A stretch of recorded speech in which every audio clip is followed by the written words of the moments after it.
चलिए तो हम लोग आज हिट करेंगे टेस्ट क्रॉस बेस्ड क्वेश्चंस को कुछ, फिर एक्सेप्शंस ऑफ मेंडलिज्म में हम आगे बढ़ेंगे और उसके बाद हम लोग आगे जाएंगे डायब्रिड क्रॉस की ओर। लास्ट क्लास में हम लोग कहाँ तक पहुँचे थे? कोडोमिनेंस देख रहे थे ना? हाँ, कोडोमिनेंस देख रहे थे और जो हेटेरोजाइगस कंडीशंस होते थे कोडोमिनेंस में उसको हम लोग डिस्कस किए, क्योंकि वहाँ पे मेंडल की जो बोली गई बातें थी वहाँ से हम लोग को डिफरेंस दिखता था।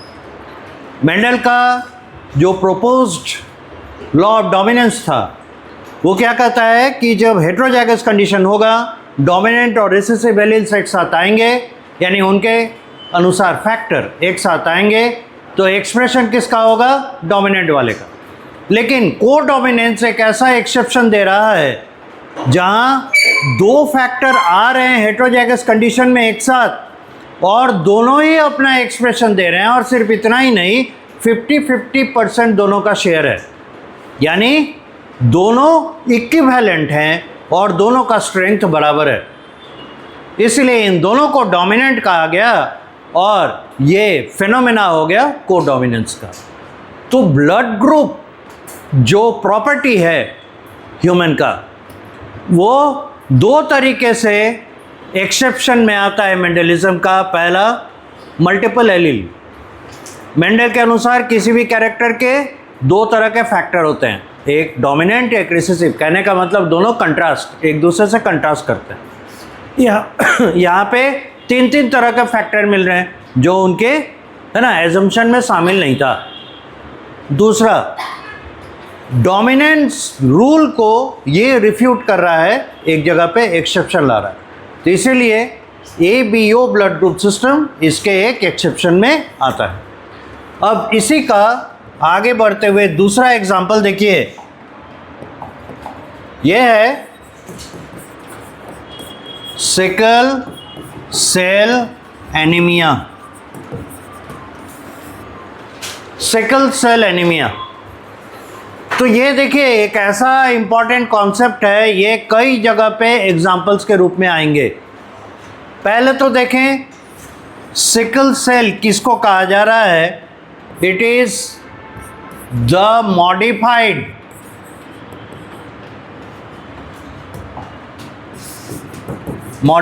RBC। अब RBC मॉडिफिकेशन कैसे हो रहा है? जब आप विजुअली देखेंगे इसको तो एक्चुअल RBC आपको दिखाई देगा इस तरह का, और ये है RBC का शेप जिसे हम लोग कहते हैं डोनट शेप, ठीक है।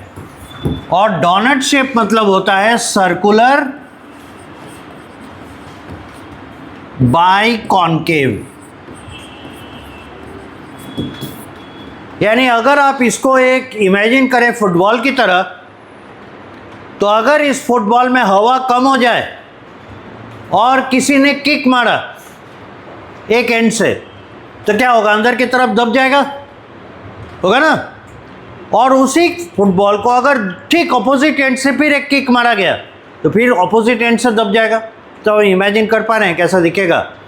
सेंटर में ये फूला हुआ और ऊपर से नीचे से पचका हुआ। So that kind of structure is called doughnut shape. या अगर आप ऐसे देख रहे हैं, विजुअल ले रहे हैं, तो आपको ऐसे सर्कुलर नजर आएगा, top view bottom view concave. तो दो सरफेस से कॉनकेव हो गया और लैटरली अगल बगल से ये दिख रहा है कैसे? स्फेरिकल। इसीलिए इसका शेप हो गया सर्कुलर बाई कॉनकेव, ठीक है। सर्कुलर बाई कॉनकेव या इसको डोनट शेप कहते हैं। This is the reason. बहुत सारे लोग इसको डंबल शेप भी कहते हैं, डंबल की तरह दिख रहा है, बीच में पतला है और किनारे में इसकी चौड़ाई है। तो दिस इज ओरिजिनल, और ओरिजिनल नहीं कहने का मतलब है मैच्योर्ड RBC का shape. Now what happens if it is sickling?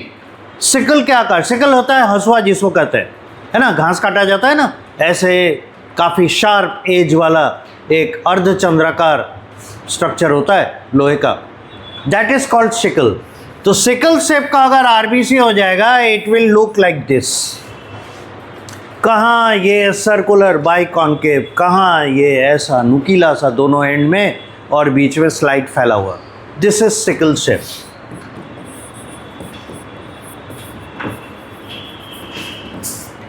तो इस शेप से सिकल शेप में आने को हम लोग कह रहे हैं मॉडिफिकेशन।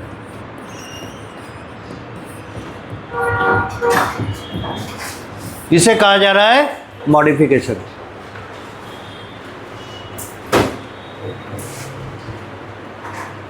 बंद कीजिए। इसको कहा जा रहा है मॉडिफिकेशन, राइट। रीजन, इसका रीजन है कि इसके अंदर जो हीमोग्लोबिन है उस हीमोग्लोबिन का शेप हो गया change. That is why it is appearing like this. Reason for sickling, reason for sickling,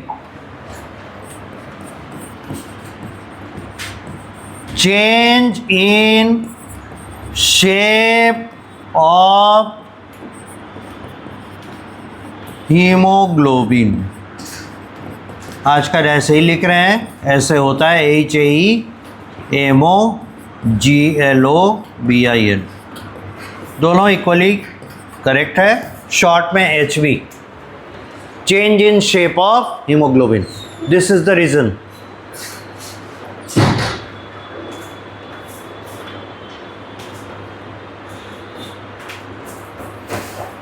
ठीक है, यहां तक हुआ।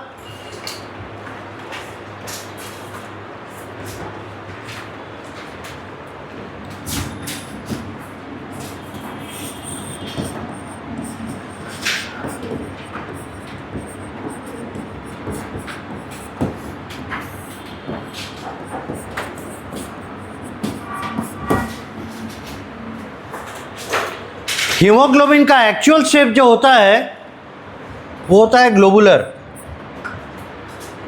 ग्लोब्यूल किसको कहते हैं? थोड़ा सा फैला हुआ, है ना।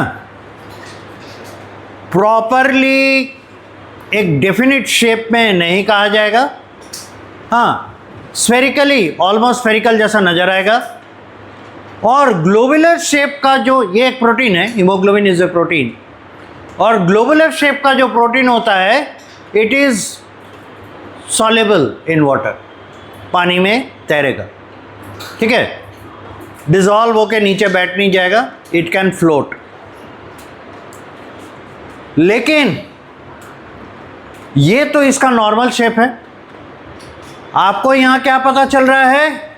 सिकलिंग जो होता है आरबीसी का, that is because of the change in the shape of haemoglobin. तो ये चेंज होने के बाद दिखेगा कैसा? अगर इसका शेप चेंज हुआ तो ये दिखेगा फाइब्रस, धागे के जैसा, रस्से के जैसा। और धागे जैसा शेप का प्रोटीन हमेशा नीचे बैठ जाता है। ये मतलब आप ये कहें वाटर में फ्लोट करने की कैपेसिटी इसकी चली जाती।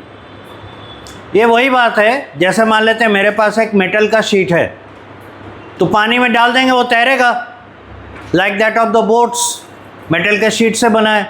और उसी मेटल से अगर हम एक पिन बनाते हैं, आलपिन, या एक निडल बनाते हैं, उसको पानी में डालिए, immediately it will settle down.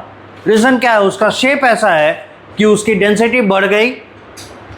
और अगर उसका शेप फ्लैट रहे तो उसका अपने शेप के वजह से डेंसिटी घट जाता है, पर एक्चुअली में इसका डेंसिटी वाटर से कहीं अधिक है, लेकिन it is the shape that is manipulating the water, and by that manipulation this metal sheet is able to float.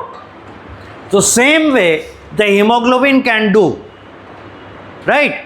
जब ये प्रोटीन ग्लोबुलर शेप का रहेगा, it is floating in water, not getting settle down by precipitation. लेकिन जब इसका shape change हो जाता है, फाइब्रस हो जाता है, FIBROUS, जब फाइबर के आकार का हो जाएगा, धागे नुमा हो जाएगा, then just like the needle made of a metal, it will try to settle down. इसलिए क्या होता है कि आरबीसी का शेप चेंज हो जाता है इससे ऐसा। नाउ व्हाट, एक तो इस चेंज के वजह से हीमोग्लोबिन हो जाता है नॉन फंक्शनल। हीमोग्लोबिन का काम सभी जानते होंगे, oxygen and carbon dioxide transport. It is a transporter molecule और ये आरबीसी के अंदर रहता है, इसीलिए RBC is a transporter cell. So simple. Now what happens, because it has changed its shape, so it has lost its property. So ये अब oxygen और कार्बन डाइऑक्साइड के ट्रांसपोर्ट के लायक नहीं रहा, it is a waste. But at the same time ये क्या होगा, यहां पे हो गया loss in function.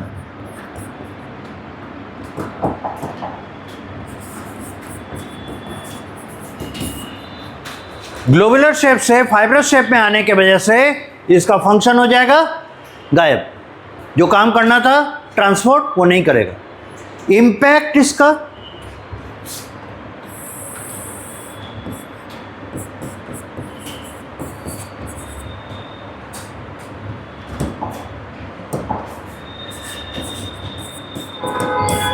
impact is modification in RBC shape and it makes it sickle। ठीक है, तो सोचिए जिसके अंदर का हीमोग्लोबिन बेकार हो गया वो आरबीसी तो बेकार ही है। कोई पर्पस सॉल्व करेगा? कोई पर्पस सॉल्व नहीं करेगा, उल्टा ये एक परेशानी खड़ी करेगा। वो क्या है कि इस शेप से इसे आरबीसी को फ़ायदा क्या है, ये हम लोग 11th में पढ़ चुके हैं। शेप क्यों है ऐसा, है ना, इसके डोनट शेप से इसे बेनिफिट क्या मिलता है। जो बहुत ही पतले कैपिलरीज से होते हुए ब्लड गुजरता है, आरबीसी पास करता है, तो ये बिल्कुल एक्सपेंड होके फ्लैट शेप का आ जाता है और इस एक्सपेंडेबिलिटी के वजह से ये रप्चर नहीं करता।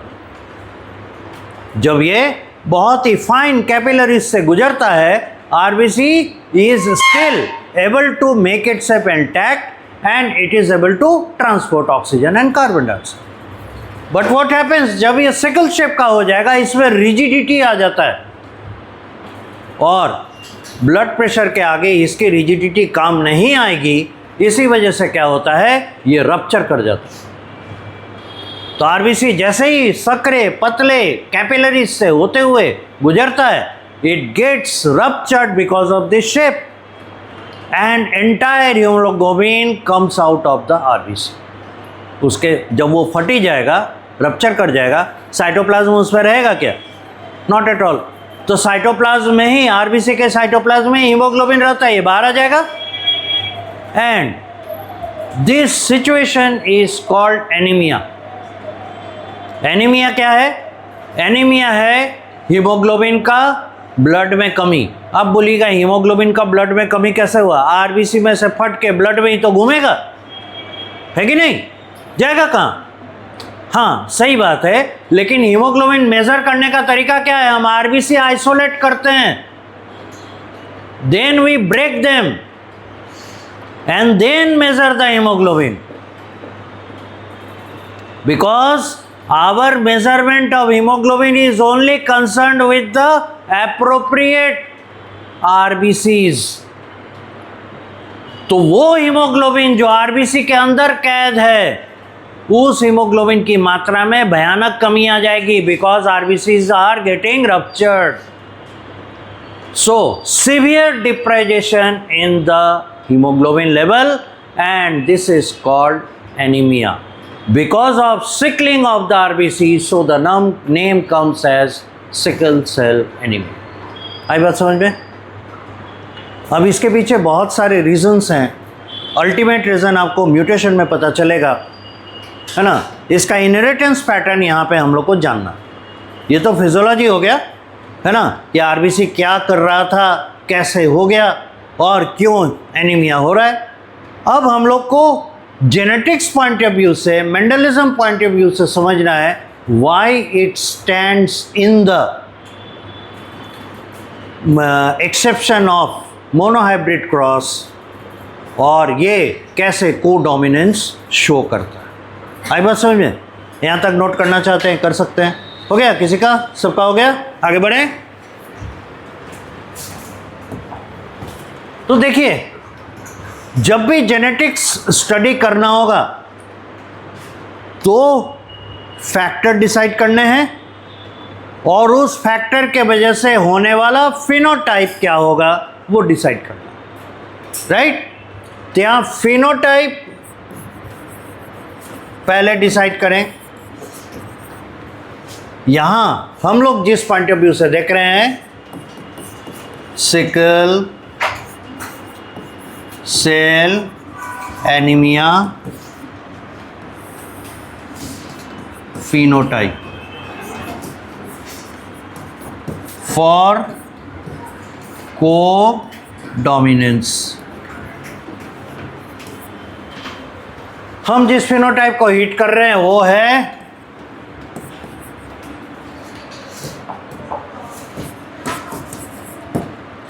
हीमोग्लोबिन, या छोड़िए,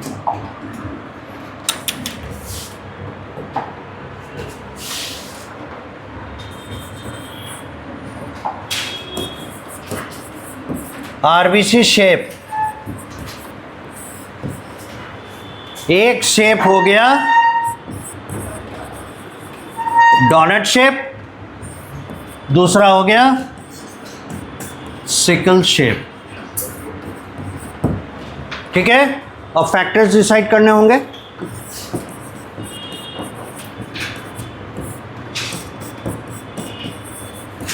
अब तो एलील कहते हैं, तो डोनट शेप के लिए एलील है HBA,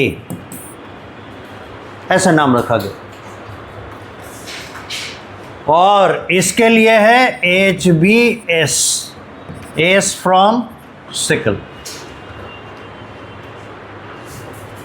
ठीक है, तो दो फिनोटाइप्स कंट्रास्टिंग, दो फैक्टर्स। तब देखिए, पॉसिबल कॉम्बिनेशंस क्या हो सकते हैं।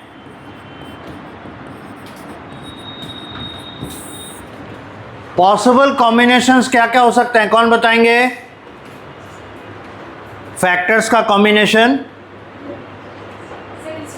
इस स्टेज में अगर आप लोग यहाँ तक नहीं आ पा रहे हैं, फैक्टर नहीं बता पा रहे हैं, कॉम्बिनेशन नहीं बता पा रहे हैं, आपको जेनेटिक्स नहीं पल्ले पड़ा। किसी को नहीं समझ में आया? सब ऐसे ही मुख दर्शक हैं। क्लास तभी क्लास है जब इंटरेक्शन होता है, टीचर पूछ रहा है, स्टूडेंट जवाब देगा। अगर नहीं जवाब दे पा रहे हैं यानी प्रीवियस कॉन्सेप्ट बिल्कुल जीरो है, कुछ नहीं समझ में आया। तो कंफ्यूजन कौन क्लियर करेगा? नॉर्मल वाला कॉम्बिनेशन। फैक्टर्स दिख रहे हैं ना, तो फैक्टर का कॉम्बिनेशन होगा ना। कितने तरह के फैक्टर के कॉम्बिनेशन हो सकते हैं? सिंपल तो पूछ रहे हैं, कौन कौन? सोचिए,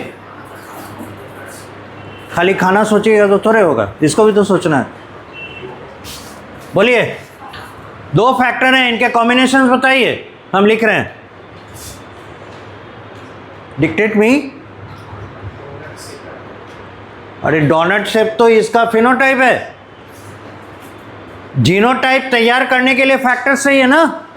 सेल के अंदर फैक्टर्स कैसे रहते हैं? पेयर में। वही तो पेयरिंग करना है। कितने तरह के पेयरिंग होंगे?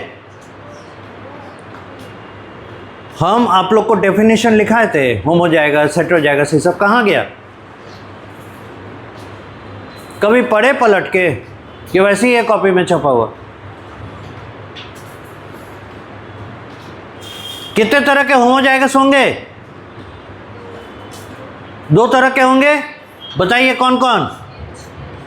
HB अरे तेज बोलिए, हम बोल रहे हैं आखिर तक, वहाँ बिल्डिंग के बाहर चला जाएगा आवाज़। अब वहाँ बैठे हैं, इतना बात नहीं बोल सकते हैं।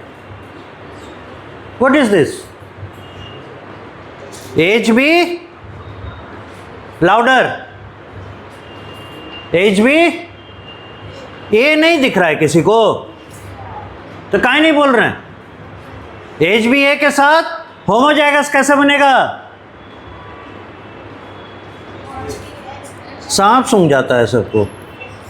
एच बी ए, पहला होमोजाइगस, दूसरा होमोजाइगस तैयार कीजिए। एच बी एस, ये हो गए 2 होमोजाइगस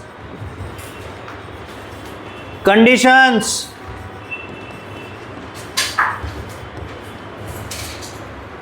अब एक और पॉसिबिलिटी है, वो है हेटेरोजाइगस।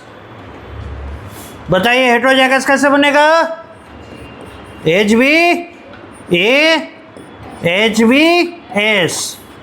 और कोई पॉसिबिलिटी है? नहीं, केवल एक। अगर इसको पहले कर दें, इसको बाद में कर दें, देयर इज नो डिफरेंस।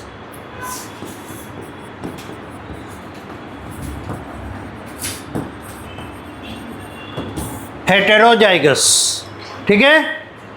अब हम लोग असल मुद्दे पे आएंगे, why these combinations will come under the codominance category, why it will come under. तो देखिए पिछले वाले में भी हम लोग को दिखा कि प्रॉब्लम कहाँ आता है, होमोजाइगस कंडीशन में कि हेटेरोजाइगस कंडीशन में? एबीओ ब्लड ग्रुपिंग में हेटेरोजाइगस कंडीशन में चेंजेस आते हैं। तो यहाँ आप क्लियर कट देख रहे हैं, होमोजाइगस में एच बी ए अगर होगा, आरबीसी कैसा होगा? डोनट होगा, सही है। अगर एच बी एस है, आरबीसी कैसा होगा? Sickle shape. Now it's time to decide कि हेटेरोजाइगस कंडीशन में इसका शेप कैसा होगा।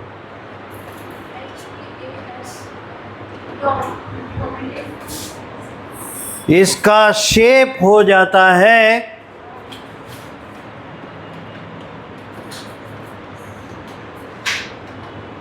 जब हेटेरोजाइगस रहेगा 50% नॉर्मल,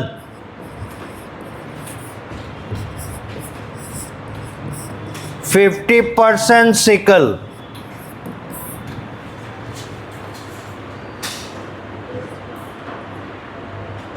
जितने आरबीसी होते हैं उसमें 50% आरबीसी नॉर्मल शेप के दिखेंगे और 50% आरबीसी सिकल शेप के दिखेंगे टोटल आरबीसी काउंट में।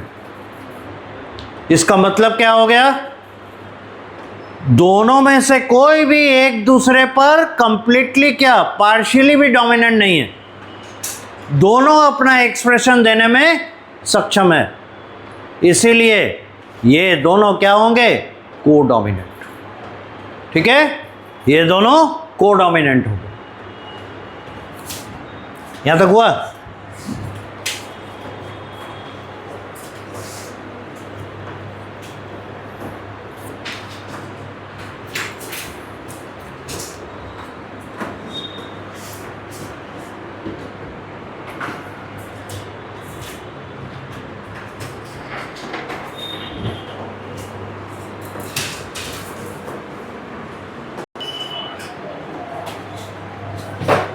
तो हाइब्रिड मोड में पढ़ाई करता है। हो गया, आगे बढ़े। This aspect of inheritance of haemoglobin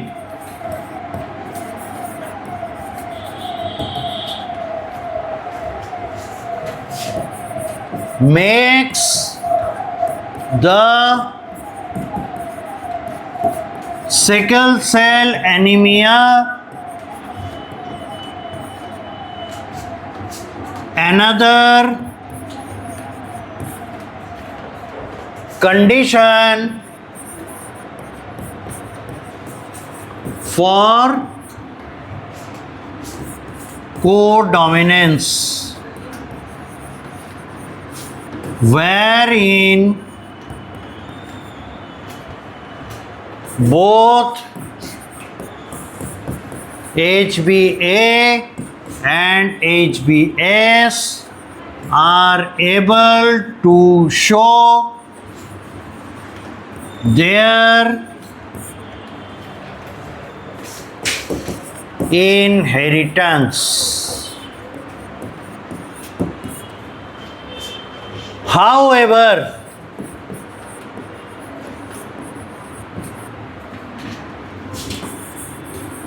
due to adaptive, फिर बात कर रहे हैं, due to adaptive nature of normal HbA allele, the bad या adverse effect of HbAs is reduced and a heterozygous man यानी human can lead normal life with little anemic condition. तो haemoglobin थोड़ा down रहेगा, anaemic रहेंगे वो, लेकिन day to day life के activities में इन्हें कोई परेशानी नहीं होगी, ये कंपैरेटिवली नॉर्मल लाइफ लीड कर सकते हैं। जैसा कि आपको बताएं कि ये HbS HbA वाला जो सिचुएशन है, सिकलिंग है ना, ये कई जगह एग्जाम्पल बनकर आएंगे। यहाँ तो हम लोग एक एस्पेक्ट देख रहे हैं, इसका इनहेरिटेंस, समझ गए?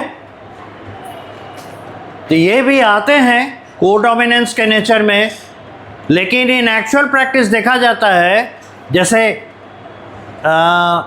AB ब्लड ग्रुप वाले में RBC के 50% एंटीजेंस A ब्लड ग्रुप वाले और 50% एंटीजेंस B ब्लड ग्रुप वाले होते हैं। इसमें उस तरह का सिचुएशन नहीं रहता, एक्सप्रेस दोनों ही होता है, लेकिन जो फॉल्टी हीमोग्लोबिन है और नॉर्मल हीमोग्लोबिन है, दोनों जो आ रहे हैं, फॉल्टी हीमोग्लोबिन के नेचर को, कैरेक्टर को, जो कि उसका कैरेक्टर है ऑक्सीजन कार्बन डाइऑक्साइड ट्रांसपोर्ट करना ही नहीं देना, है ना, उस कैरेक्टर पर हावी हो जाता है, यानी उसको मेकओवर करने की कोशिश करता है, यानी आरबीसी के प्रॉपर्टी को थोड़ा अपलिफ्ट करता है नॉर्मल वाला एलील HbA, और इस वजह से जितना हानि, जितना नुकसान ऑक्सीजन और कार्बन डाइऑक्साइड ट्रांसपोर्ट करने में इसे उठाना पड़ता है ऐसे पेशेंट को, ऐसे लोगों को, उतना नहीं उठाना पड़ता है, क्योंकि हीमोग्लोबिन अपने आप में बहुत ही एडेप्टिव मॉलिक्यूल है। और अगर आप लोग ठीक से पढ़े होंगे बॉडी फ्लूइड एंड सर्कुलेशन, जहाँ पे था sigmoid curve, Bohr effect, oxygen dissociation curve, अगर वो ध्यान में है तो आप वहाँ से इसको लिंक करके समझ सकते हैं क्यों हीमोग्लोबिन को एक एडेप्टिव मॉलिक्यूल बोला गया है। वहाँ आप लोग देखे होंगे, सब चीज़ लिखा नहीं सकते, आपको पहले भी बोले हैं कि कुछ बातें हम आपको याद दिलाएंगे जो पहले पढ़े हैं, है ना, उनका कहीं ना कहीं ज़रूरत पड़ेगा। ये बोल नहीं सकते हैं सर नहीं लिखा है, आप कैसे पूछ दिए, you know it, I have told you already, so that is why need not to mention all the time. तो आप बहुत ध्यान रखें और इसको वहाँ से कोरिलेट करके जोड़ेंगे। आप देखे होंगे जब ऑक्सीजन स्ट्रेस होता है, ऑक्सीजन रिक्वायरमेंट अधिक है या किसी कारण से हाइपोक्सिया हो रहा है, ऑक्सीजन की कमी है, कार्बन डाइऑक्साइड बढ़ रहा है, हाई टेम्परेचर है, H+ आयन बढ़ रहा है, ये 3 कंडीशंस दिए हुए थे। तो ऐसी स्थिति में ये जो एस शेप का कर्व है थोड़ा राइट दाएं तरफ शिफ्ट कर जाता है, और उस राइट साइड में शिफ्ट करने का मतलब है कि कंपैरेटिवली उस लो ऑक्सीजन कॉन्सेंट्रेशन में भी हीमोग्लोबिन ऑक्सीजन को ज़्यादा डिसोसिएट करता है, अपने से ज़्यादा रिलीज करता है, जिस वजह से सेल्स को लगभग नॉर्मल ऑक्सीजन सप्लाई करता है। कहने का मतलब है कि अगर जैसे हम एक कोई एजेंट हैं, जैसे हीमोग्लोबिन यहाँ पे एजेंट हो गया, कैसा ऑक्सीजन डिलीवरी एजेंट है, उसी तरह हम एक एजेंट हैं। तो हम कोई काम करेंगे, बदले में मेरा एक प्राइस होगा ना, उसी तरह ऑक्सीजन डिलीवर करने का हीमोग्लोबिन का एक प्राइस है, वो कुछ ऑक्सीजन अपने साथ हमेशा बांध के रखेगा, राइट। अब होता क्या है, वही ऑक्सीजन डिसोसिएशन कर्व को समझने का तरीका है।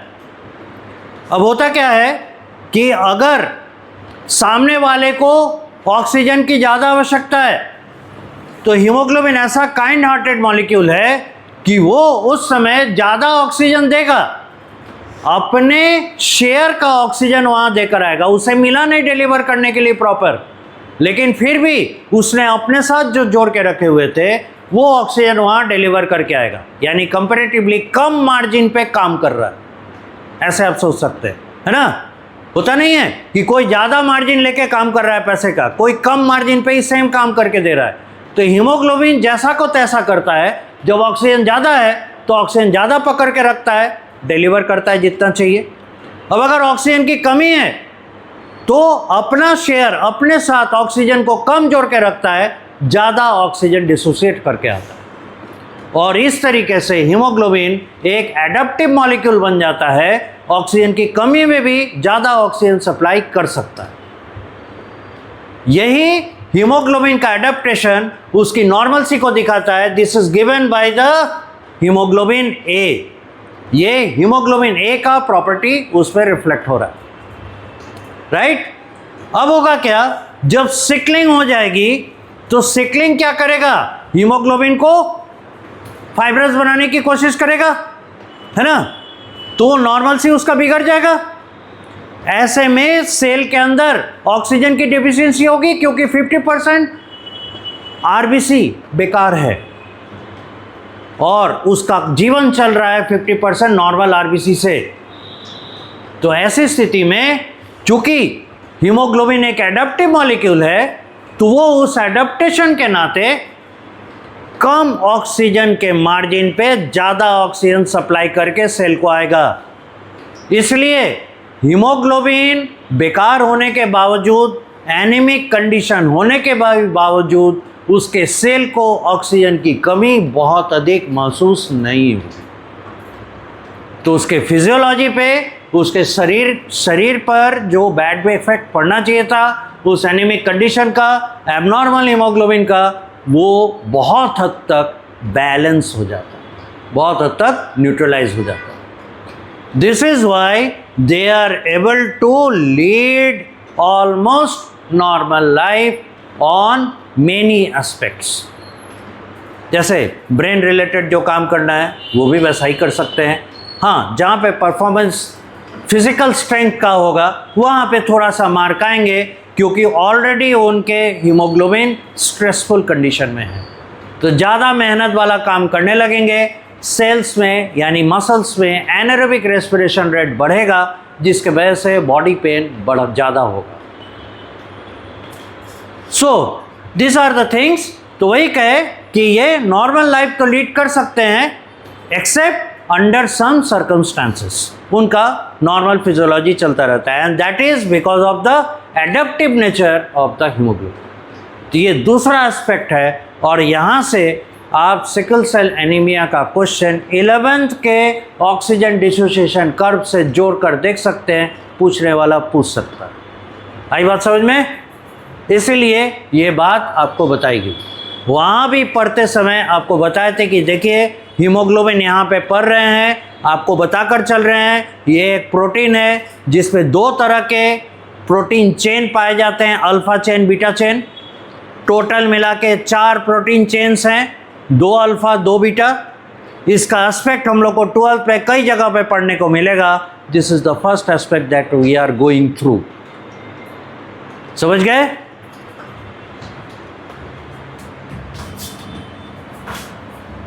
यहां तक लिखना हो गया सभी का? अब देखिए एक क्वेश्चन, ये पर्सन लिखते चलिए with blood group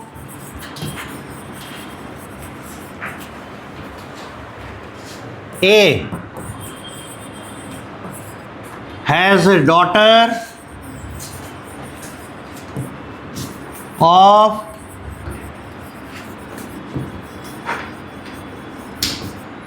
blood group B.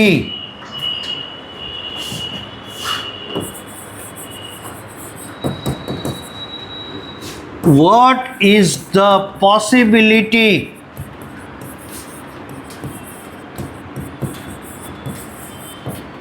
of his genotype of blood group A? ये सिंपलेस्ट पॉसिबल क्वेश्चन है ब्लड ग्रुप पे, ब्लड ग्रुप इनहेरिटेंस पे। क्वेश्चन नोट कीजिए और फिर झट से जवाब दीजिए। समझ में आया? हाँ या ना बोलने में इतना टाइम लगता है? एक एक से पूछें, ये सब बताइएगा पता चला कि नहीं चला।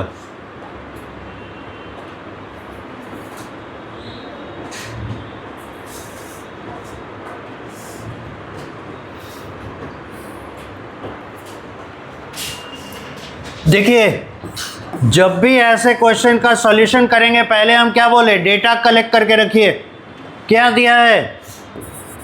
मैन, है ना? BG फॉर ब्लड ग्रुप क्या है? ए। इसकी डॉटर है, फ्रेम तो करना बताए थे पिछले क्लास में, पिछले क्लास में। तो डॉटर है, इसका ब्लड ग्रुप क्या दिख रहा है? बी। तो बी के लिए पॉसिबिलिटी क्या क्या हो सकता है? जीनोटाइप,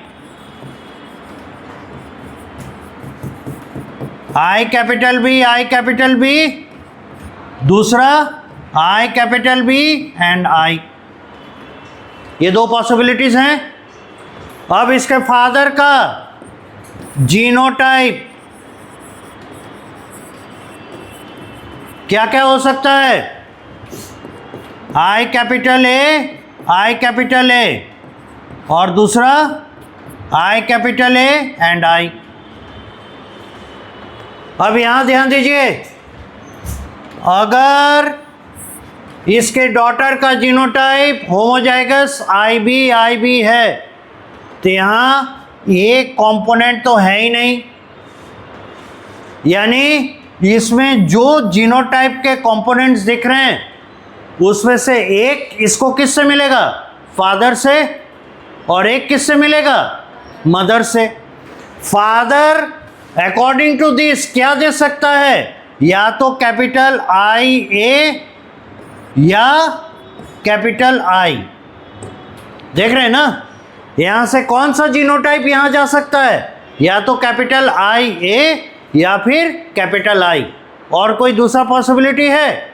नहीं। तो यहां दोनों में से कोई भी एग्जिस्ट नहीं करता, इसलिए ये इस डॉटर का ब्लड ग्रुप नहीं हो सकता। समझ गए? अब यहां देखिए, इसमें एक पॉसिबिलिटी है कैपिटल आई आने का, दूसरा इसका आई कैपिटल बी होने का। ठीक है? तो उन दोनों में से क्या फादर इसको ये डोनेट कर सकता है? नहीं। क्योंकि दोनों सिचुएशन में आई कैपिटल बी फादर के जीनोटाइप में नहीं एग्जिस्ट करता। तो जो इसके पास, जो फैक्टर इसके पास है ही नहीं, वो डोनेट कैसे करेगा? तो इसका तो चांस नहीं बनता आई कैपिटल बी का। लेकिन इसको देखिए तो इसके पास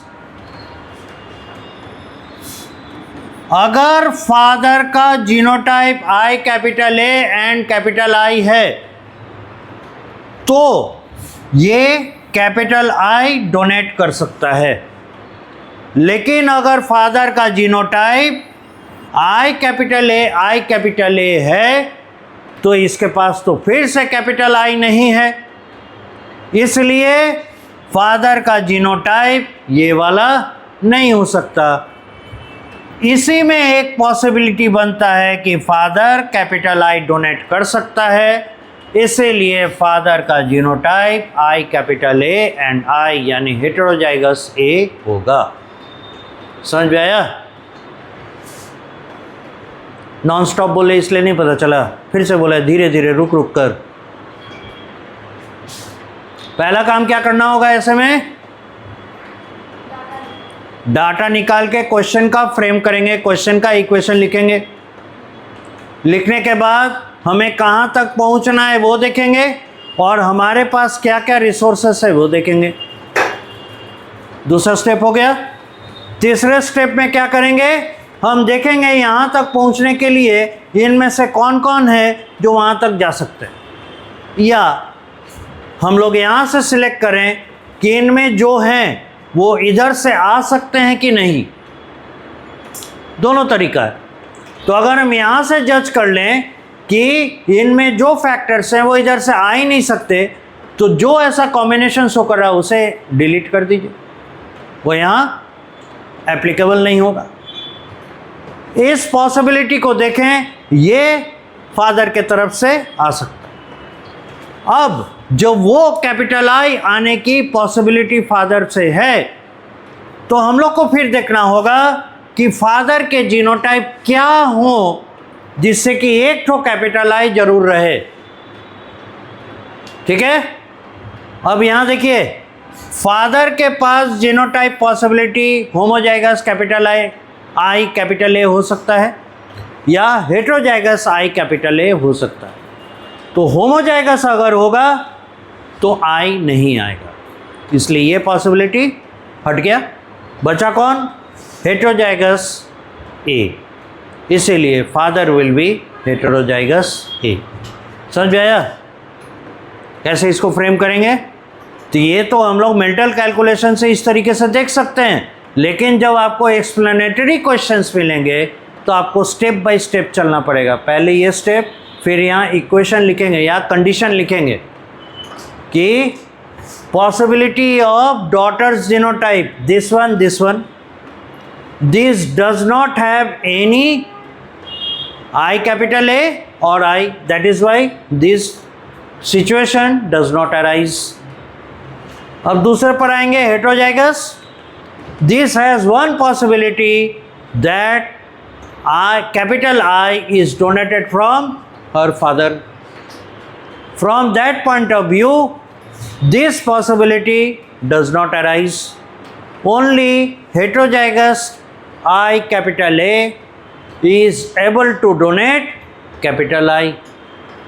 That is why the genotype of her father should be heterozygous capital A, यानी capital I A and capital answer. इस तरीके से इनका जवाब लिखेंगे। समझे? हो चुका? आगे बढ़े, पूरा कीजिए। फ्रेम करना पहले सीखिए तभी बन पाएगा।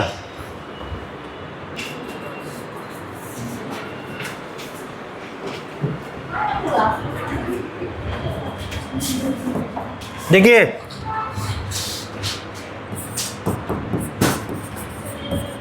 HBA and HBS, क्वेश्चन लिखिए। HBA and HBS are the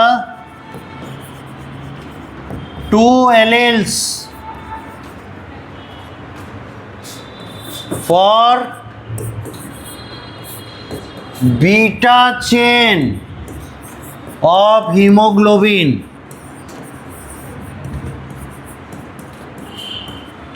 question के माध्यम से और डेप्थ में हम लोग जाने हैं सिकल सेल एनीमिया के, ठीक है। So HbA and HbS are the two alleles for beta chain of haemoglobin. Hb यानी haemoglobin has two types of protein chains, alpha and beta.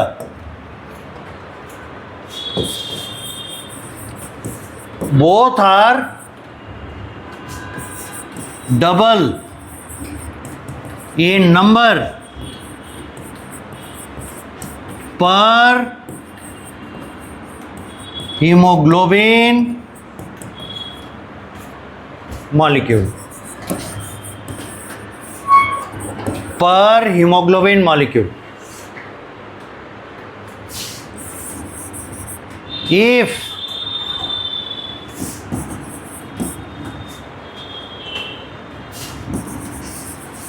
the man with heterozygous HbA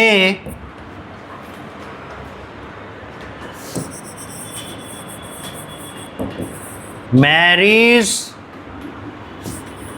a heterozygous woman,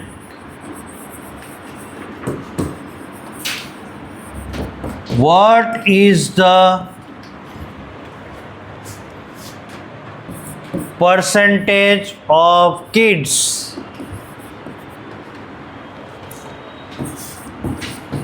develop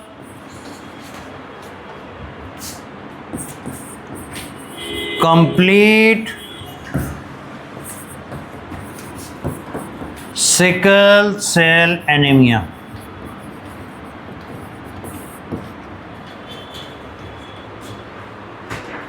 solve कीजिए तो देखें। हुए आगे बढ़ें। क्या कहे थे, क्वेश्चन का फ्रेमिंग बहुत ज़रूरी है। अगर आपको क्वेश्चन का फ्रेमिंग नहीं हो पा रहा है तो इतने लंबे क्वेश्चंस कभी सॉल्व नहीं होंगे।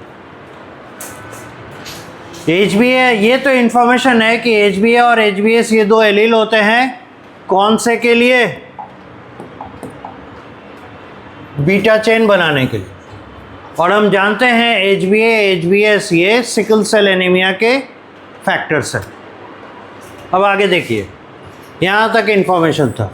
रियल क्वेश्चन यहाँ पर है, मैन हेटेरोजाइगस HbA, फ्रेम कीजिए। कैसे लिखेंगे, मैन HbA HbS, कोई दिक्कत। दूसरा क्या दिया, मैरिज यानी cross, heterozygous woman, woman heterozygous यानी ये भी क्या होगा, HbA HbS। मिल गया। वो पूछ क्या रहा है, what is the percentage kids यानी F1 generation develop complete sickle cell anaemia. Complete sickle cell anaemia मतलब क्या कंडीशन होगा, HbA HbA होगा, HbA HbS होगा, या HbS HbS होगा। क्या तीसरा वाला ऑप्शन होगा। तो इसका परसेंटेज निकालना है।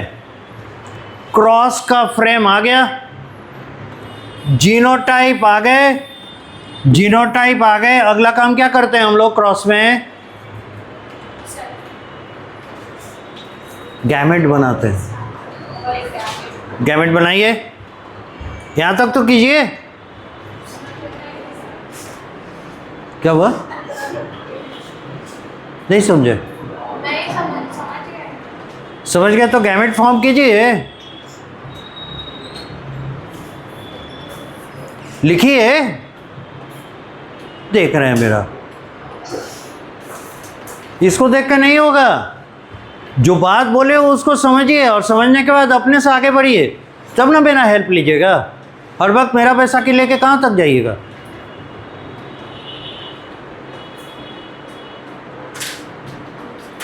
यहाँ तक हो गया ना, लिख लिए ना?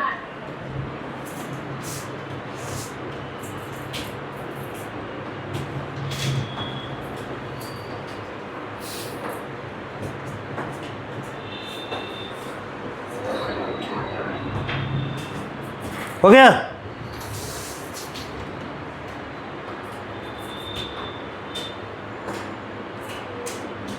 Sir 2 heterozygous 3 heterozygous. देखते हैं। पहले तो गैमेट्स फॉर्म करने,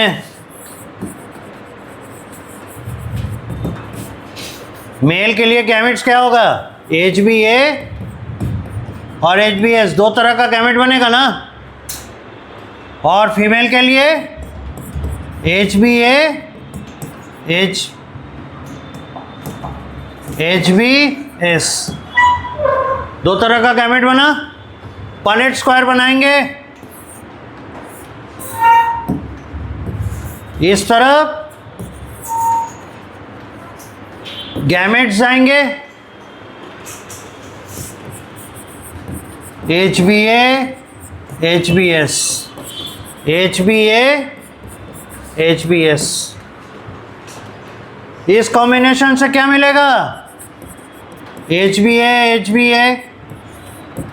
इस कॉम्बिनेशन से HBA HBS। यहाँ से HBA HBS और यहाँ से HBS HBS। आपसे पूछा क्या है? होमोजाइगस HBS पूछ रहा है ना, तो रेशियो निकाल लीजिए ना सीधे सीधे। HBA HBA ratio, HBA HBS ratio, HBS HBS कितना आ रहा है? 1/4 रेशियो 2/4 रेशियो 1/4 कितना आ जाएगा? 1:2:1 आएगा ना। अब यहाँ देखिए टोटल कितने हैं? 4, या उतना करने का क्या जरूरत है, यही देखिए। HBS का वैल्यू कितना है? 1/4, और 1/4 का परसेंटेज अगर करेंगे तो कितना होगा? 100 से गुना कर दीजिए। 100/4 बराबर 25%। Answer, this is it. ये तो पूछ रहा था, अभी भी ऊपर आइए। What it is, how it is. अब ये गया क्वेश्चन का जमाना। 2 ही 4 टॉपिक्स हैं जिससे हाउ एंड व्हाट पूछता है। पूरा कीजिए।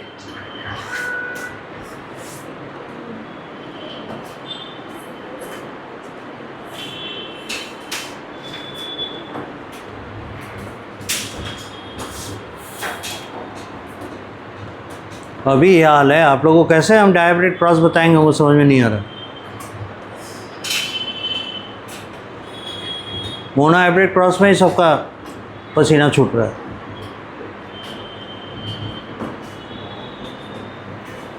हो गया पूरा?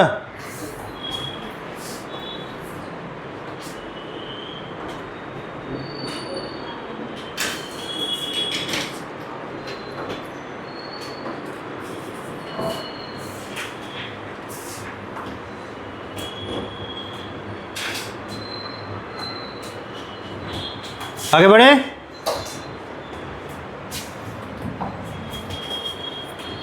अब देखिए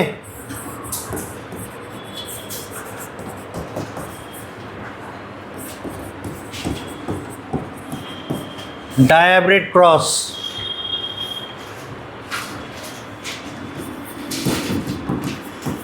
It is a cross done with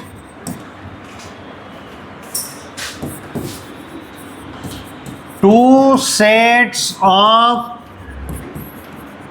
contrasting characters keeping the crossing parents same for remaining sets of characters. Her statement को सिर्फ ऐसे नहीं उतारिएगा, समझ कर उतारिएगा। क्या कहना चाह रहा है इसकी बात को समझिएगा, क्योंकि एक ह्यूमन बीइंग लिख कर बोलकर अपनी बातों को समझाता है। तो अगर लिखा हुआ चीज़ नहीं समझ में आ रहा है, कम्युनिकेशन प्रॉब्लम हो जाएगा।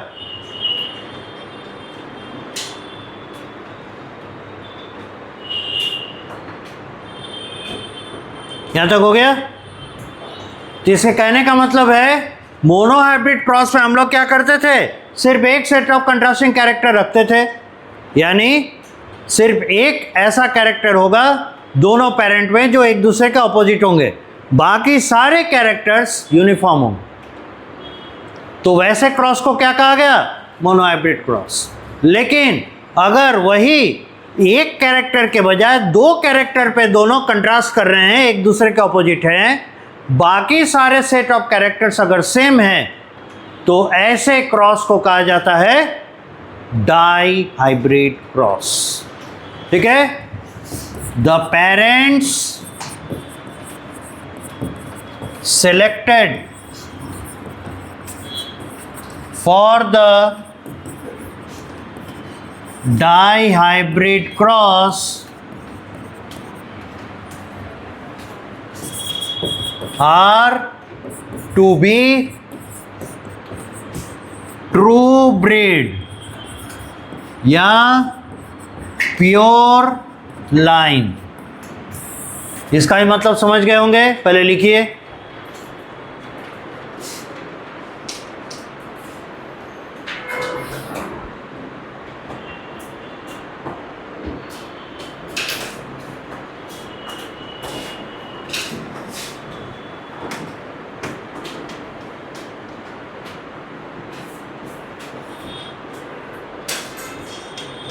हो गया? यहां कहने का मतलब है जिन पेरेंट्स को क्रॉस के लिए हम लोग सिलेक्ट किए हैं, उन पेरेंट्स में जो कंट्रास्टिंग कैरेक्टर दिख रहे हैं उसके लिए वो ट्रू ब्रीड होने चाहिए, यानी जनरेशन आफ्टर जनरेशन उन दो कंट्रास्टिंग कैरेक्टर को मतलब वो जिस पे डिफर कर रहे हैं एक दूसरे से, वो यूनिफॉर्मली उसमें हर जनरेशन में दिखने चाहिए। तभी हम कहेंगे ईमानदारी से ये ट्रू ब्रीड हैं और दूसरा वाला पेरेंट भी ट्रू ब्रीड है। समझ में आया?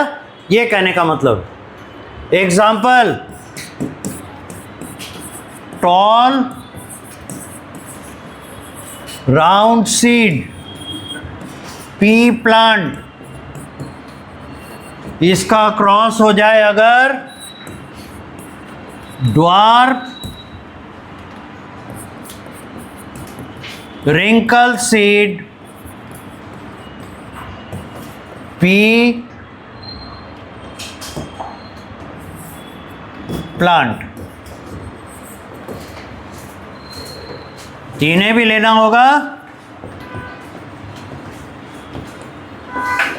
ट्रू ब्रीड और इन्हें भी लेना होगा ट्रू ब्रीड। अब ये एक हिंट है, यहाँ ट्रू ब्रीड लिखा गया है, इसका मतलब है कि आप इसका जीनोटाइप बता पाएंगे। ये क्रॉस है ना, इस क्रॉस का ये क्या कौन सा हिस्सा है, फिनोटाइप है। तो जिस तरीके से मोनोहाइब्रिड क्रॉस में हम लोग स्टेप बाय स्टेप चले हैं, इसमें भी चलिए। अगला स्टेप क्या होना चाहिए? जीनोटाइप बताना होगा। बोलिए। टॉल है तो टॉल के लिए जीनोटाइप, टॉल जो आप बोल रहे हैं वो हो गया। फिनोटाइप कैट हो। दो क्यों होगा? एक क्यों नहीं? तो एक रहेगा तो इम्प्योर हो जाएगा। ये बताना पड़ेगा कि ये सेल में हम देख रहे हैं, इट्स नॉट अ गैमेट।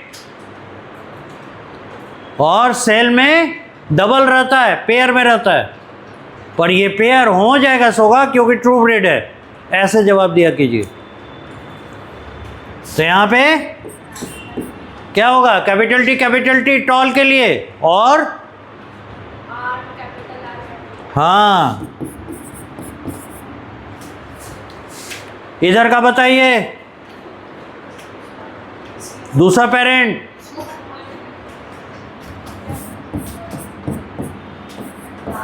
होगा। अब टाइप्स ऑफ गैमेट्स बोलिए।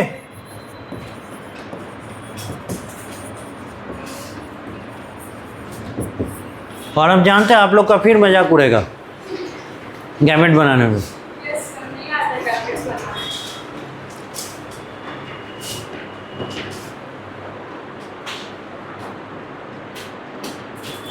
सब नज़र झुकाए हुए, इसका मतलब किसी को नहीं आ रहा है।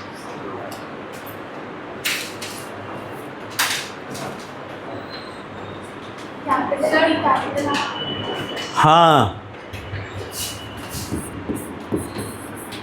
और भी कोई टाइप होगा इसका, इस पेरेंट का? नहीं ना।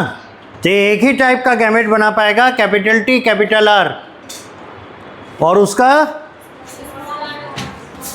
Small T small R. Next step में क्या होगा?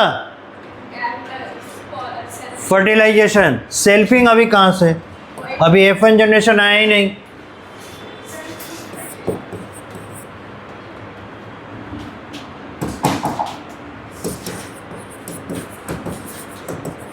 फर्टिलाइजेशन तो क्या दिखाई देगा? Capital T small T capital R small R एक साथ आएंगे ना। इधर से कैपिटल टी कैपिटल आर और उधर से स्मॉल टी स्मॉल आर, दोनों एक साथ कंबाइन करेंगे, capital T small T capital R small R, ऐसा रहेगा। ये आपको इनका क्या दिखाई दे रहा है? Genotype.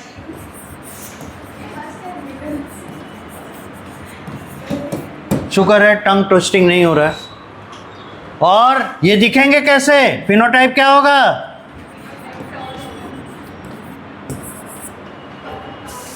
Tall and round.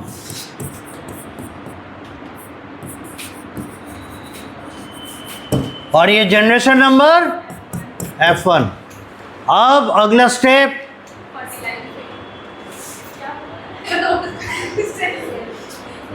Selfing.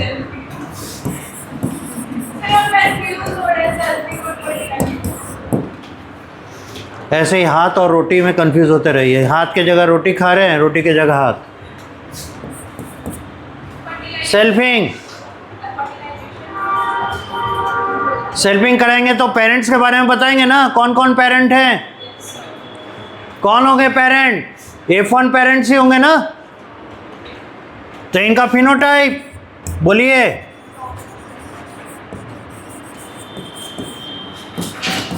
Tall and round. और इधर टॉल एंड राउंड। अरे इसी का मेल पार्ट और फीमेल पार्ट यूज हो रहा है। पॉलन एंड पिस्टिल इसी का है। तो एक मेल पेरेंट वो भी tall and round, female parent वो भी टॉल एंड राउंड। जीनोटाइप लिखिए इसका।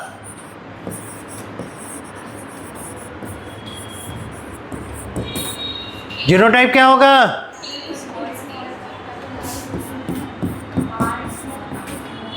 और यहां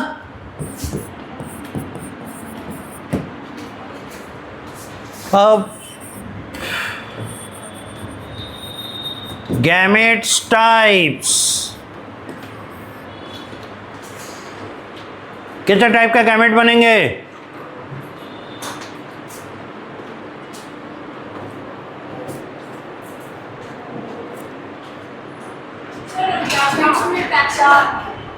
चार। कौन कौन और कैसे? एक होगा ड्वार्फ और ड्वार्फ का बात नहीं किया कीजिए, फिनोटाइप है। फिनोटाइप होगा 4। नहीं, फिनोटाइप होगा फिर फिनोटाइप, जीनोटाइप की बात होगी ना। जीनोटाइप। और जीनोटाइप नहीं, हमें गैमेट बनाने के लिए फैक्टर्स चाहिए। फैक्टर बताइए, फैक्टर का कॉम्बिनेशन बताइए।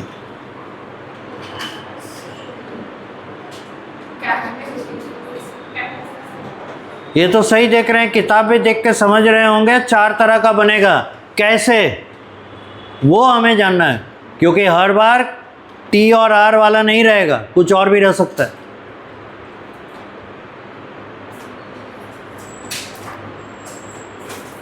तो अगर आप लोग मोनोहाइब्रिड क्रॉस अच्छे से समझे होंगे, खासकर लॉ ऑफ सेग्रीगेशन अगर वो समझे होंगे, तो फैक्टर सिलेक्शन में आपको दिक्कत नहीं आएगी। अगर किताब पढ़े हैं, बुक पढ़े हैं, स्टेटमेंट मिला है ब्लेंडिंग वाला, तो वहाँ पर आपको दिखा होगा 50% possibility is for the combination of dominant with another dominant and 50% is the possibility of combination of dominant with the recessive करके लाइन स्टेटमेंट लिखा हुआ है। मिला है कहीं? ओवरलुक कर गए हैं कि देखे हैं उसको? वहाँ से इसके लिए कॉन्सेप्ट आएगा और उसी को यहाँ पे हम लोग मैथमेटिकली दिखाएंगे। देखिए यहाँ इस पहले ये समझिए, जब गैमेट फॉर्मेशन होगा ये कैपिटल टी और स्मॉल टी अलग होगा कि नहीं, और ये कैपिटल आर स्मॉल आर अलग होगा because of law of segregation. तो एक बार कैपिटल टी जब अलग हुआ, अब कंबाइन करने जाएगा किनके साथ? आर वाले के साथ। तो एक बार ये कंबाइन कर सकता है कैपिटल आर के साथ, दूसरी बार कंबाइन कर सकता है स्मॉल आर के साथ। तो हम क्या करेंगे, कैपिटल टी को फिक्स करेंगे और इसका एक कॉम्बिनेशन सेट कर सकते हैं कैपिटल आर, दूसरा कॉम्बिनेशन स्मॉल आर के साथ। अब की बार स्मॉल टी को फिक्स कर देंगे और इसका कॉम्बिनेशन सेट कर सकते हैं कैपिटल आर और स्मॉल आर के साथ। Got it? रिजल्ट बताइए। यहाँ से कैपिटल टी कैपिटल आर होगा, यहाँ कैपिटल टी स्मॉल आर होगा, यहाँ स्मॉल टी कैपिटल आर होगा, यहाँ स्मॉल टी स्मॉल आर होगा। This is what was needed. खाली देखकर बता देना, ये रटने वाली बात हो गई। रटा हुआ चीज़ ज़्यादा देर तक दिमाग में नहीं रहता, समझा हुआ चीज़ जीवन के आखिरी सांस तक आपके साथ रहे। इसलिए कॉन्सेप्ट को समझिए। यहाँ इस पेरेंट के कितने गैमेट्स बनेंगे, कितने टाइप के? वही 4 टाइप के। कौन कौन? Capital T capital R, capital T small R, small T capital R, small T small R. Homework, combine all the possible